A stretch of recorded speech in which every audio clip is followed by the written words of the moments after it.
Hello guys, welcome back to unbox habit. നമ്മളിത് നോക്കാൻ പോണത് ഒരു ബാറ്ററി കംപ്ലൈൻ്റ് ആണ്. ഇപ്പോൾ ഒട്ടുമിക്ക ഫോണുകളിൽ നമുക്ക് ഈ കംപ്ലൈൻറ്റ് കാണാൻ പറ്റും. ഈ ലോഗോ വന്ന് നിൽക്കൽ, റീസ്റ്റാർട്ട് ആവൽ, അല്ലെങ്കിൽ ഇപ്പോൾ കോൾ ചെയ്യുമ്പോൾ തന്നെ ഫോൺ ഓഫായി പോകൽ, ക്യാമറ എടുക്കുമ്പോൾ ഓഫായി പോകൽ, അങ്ങനത്തെ പ്രശ്നങ്ങളൊക്കെ ആയിട്ടാണ് ഈ സെറ്റ് വന്നേക്കണത്. അപ്പോൾ നമുക്ക് ഫസ്റ്റ് ഇതിൻ്റെ ബാറ്ററി കഴിക്കണം. ഈ ബാറ്ററി നമുക്ക് നോക്കിയാൽ കാണാം, ഒരു ബൾജ് കാര്യങ്ങളൊന്നുമില്ല, നല്ല നീറ്റായിട്ട് തന്നെ ഇരിപ്പുണ്ട്. ഇത് നമുക്ക് അയച്ച് ഇതിൻ്റെ ഫ്യൂസാണ് നമുക്ക് കംപ്ലൈൻറ്റ് വന്നേക്കണത് ഇപ്പോൾ. അപ്പോൾ ഫ്യൂസ് ഒന്നല്ലെങ്കിൽ നമുക്ക് റീപ്ലേസ് ചെയ്യാം, അല്ലെങ്കിൽ ഷോർട്ട് ചെയ്ത് കൊടുക്കാം. ഈ രണ്ട് മെത്തേഡിൽ നമുക്ക് ഈ പ്രശ്നം പരിഹരിക്കാൻ പറ്റും. അപ്പോൾ ഫസ്റ്റ് തന്നെ നമുക്ക് ഈ ഷീൽഡ് ഒന്ന് അഴിച്ച് ബാറ്ററി പുറത്തേക്ക് എടുക്കാം. ഇപ്പോൾ നമ്മൾ ഷോപ്പുകളൊക്കെ ചെല്ലുമ്പോൾ ഈ ഒരു കംപ്ലൈൻറ്റ് കാണുമ്പോൾ പൊതുവെ ബാറ്ററി മാറാനാണ് പറയാറ്. പക്ഷേ ബാറ്ററി മാറേണ്ട കാര്യമില്ല. ഒറിജിനൽ ബാറ്ററി തന്നെ നമുക്ക് ഉപയോഗിക്കാൻ പറ്റും കുറേ കാലം കൂടി. ഒരു ഡ്യൂപ്ലിക്കേറ്റ് ബാറ്ററി ഇടുകയാണെങ്കിൽ തന്നെ ഇതേപോലത്തെ ഒരു ബാക്കപ്പും പെർഫോമൻസും നമുക്ക് കിട്ടില്ല. നമ്മൾ ബാറ്ററി എടുത്തിട്ടുണ്ട്. ഇതാണ് ഈ വിവോയുടെ ബാറ്ററി Y90 എന്ന് പറഞ്ഞ മോഡലാണ്. BH9 എന്നാണ് ബാറ്ററിയുടെ മോഡൽ നമ്പർ. ഈ ഒരു ബാറ്ററി നോക്കിയാൽ കാണാം, ഒട്ടും ബൾജും കാര്യങ്ങളൊന്നുമില്ല, നല്ല നീറ്റായിട്ടുള്ളൊരു ബാറ്ററിയാണ്. നമുക്കിതിൻ്റെ ഫ്യൂസ് അഴിക്കണമെങ്കിൽ ഫസ്റ്റ് തന്നെ ഇതിനകത്ത് കൊടുത്തേണ്ട ഒരു മാസ്കിൻ ടേപ്പ് ഒട്ടിച്ചിട്ടുണ്ട്. മുകളിൽ കണ്ടാൽ നമുക്കറിയാം. ആ ഒരു ടേപ്പ് അഴിച്ചെടുക്കണം. ആ ഒരു ടേപ്പ് അഴിച്ചാലാണ് നമുക്ക് അതിനകത്തുള്ള ഒരു ബോർഡ് കാണാൻ പറ്റുള്ളൂ. ആ ബോർഡിലാണ് ഫ്യൂസ് ഉള്ളത്. നമുക്ക് ഫസ്റ്റ് തന്നെ അത് അഴിച്ചെടുക്കാം. അപ്പോൾ നമ്മളത് അഴിച്ചു.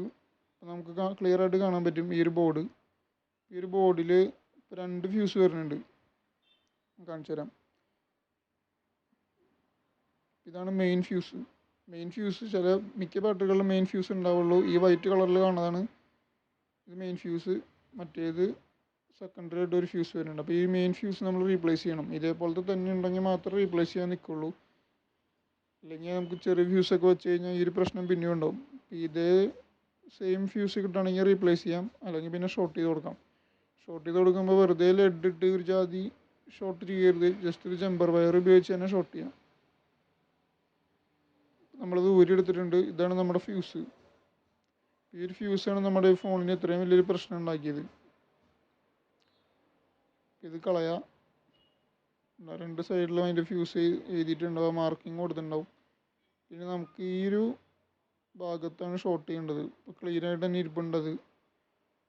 ഇപ്പോൾ നമ്മൾ കറക്റ്റായിട്ട് ഷോർട്ട് ചെയ്ത് വെച്ചിട്ടുണ്ട്. നിങ്ങൾക്ക് നോക്കിയാൽ കാണാൻ പറ്റും, രണ്ട് പോയിൻ്റ് തമ്മിലും ഒരു ജമ്പർ ഉപയോഗിച്ച് ഷോർട്ട് ചെയ്തിട്ടുണ്ട്. ഇങ്ങനെ തന്നെ വെച്ചാൽ പറ്റില്ല. നമുക്കിതൊരു മാസ്ക് കൊടുക്കണം. ഇതിപ്പോൾ റിലീഫിൻ്റെ ഒരു UV ക്യൂറബിൾ സോൾഡറിങ് മാസ്കാണ്. ഈ ഒരു മാസ്ക് നമുക്ക് അവിടെ അപ്ലൈ ചെയ്ത് കൊടുക്കാം. ഇതിപ്പോൾ അപ്ലൈ ചെയ്തിട്ട് നിങ്ങൾക്ക് കാണാൻ പറ്റും, ക്ലീൻ ആയിട്ടിരിക്കുന്നുണ്ട്. ബോർഡിൻ്റെ ഈ സെൻട്രൽ ഭാഗത്തുള്ള മാസ്കിങ്ങിൻ്റെ പോലെയാണ് നമ്മൾ ഇപ്പുറത്ത് മാസ്ക് കൊടുത്തിട്ടുണ്ട്.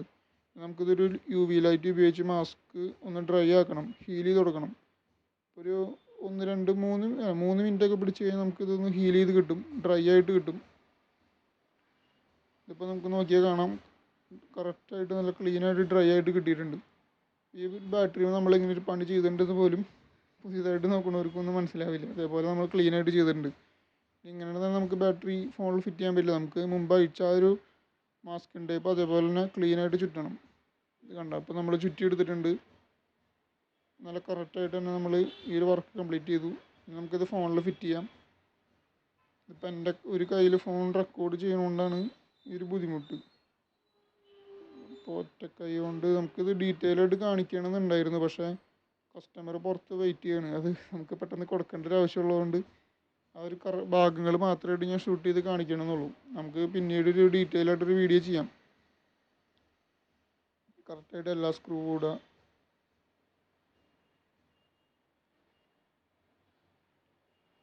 ഇങ്ങനെയൊരു വർക്ക് വന്നാൽ നമ്മൾ മാക്സിമം ചാർജ് ചെയ്യണത് ഒരു 150 രൂപ തൊട്ട് 200 രൂപ വരെയാണ്.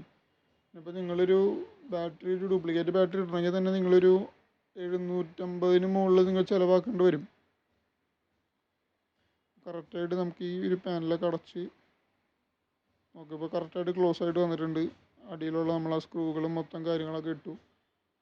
നമുക്കിത് ഓണാക്കി നോക്കാം. ഇതിപ്പോൾ ഒരു ഫസ്റ്റ് ബൂട്ട് ആയതുകൊണ്ട് ഒരു 30 to 40 സെക്കൻഡ് എടുക്കാൻ ചാൻസ് ഉണ്ട്. അപ്പോൾ നമ്മളതിനനുസരിച്ച് വെയിറ്റ് ചെയ്ത് നിൽക്കാം.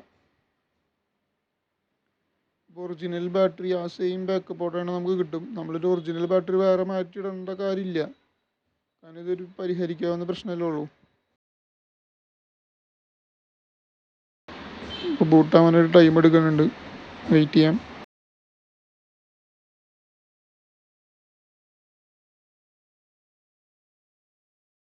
അത്യാവശ്യം വീട്ടിൽ ഒരു സോൾഡറിങ് അയണൊക്കെ ഉള്ളവർക്ക് സ്വന്തമായിട്ട് ചെയ്യാവുന്ന കാര്യമുള്ളൂ. നമ്മൾ ഈ ഷോപ്പിൽ കൊടുക്കേണ്ട കാര്യമില്ല. പക്ഷേ ഫോണൊക്കെ അഴിക്കാൻ അതുപോലെ അറിയണം, അല്ലെങ്കിൽ പ്രശ്നമാവും.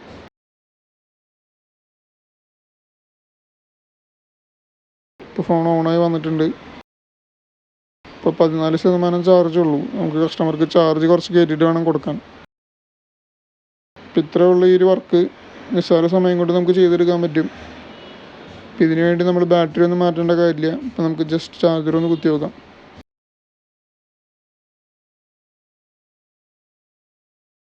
ചാർജ് കയറുന്നുണ്ട്, ഇവിടെ നോക്കി കാണാം.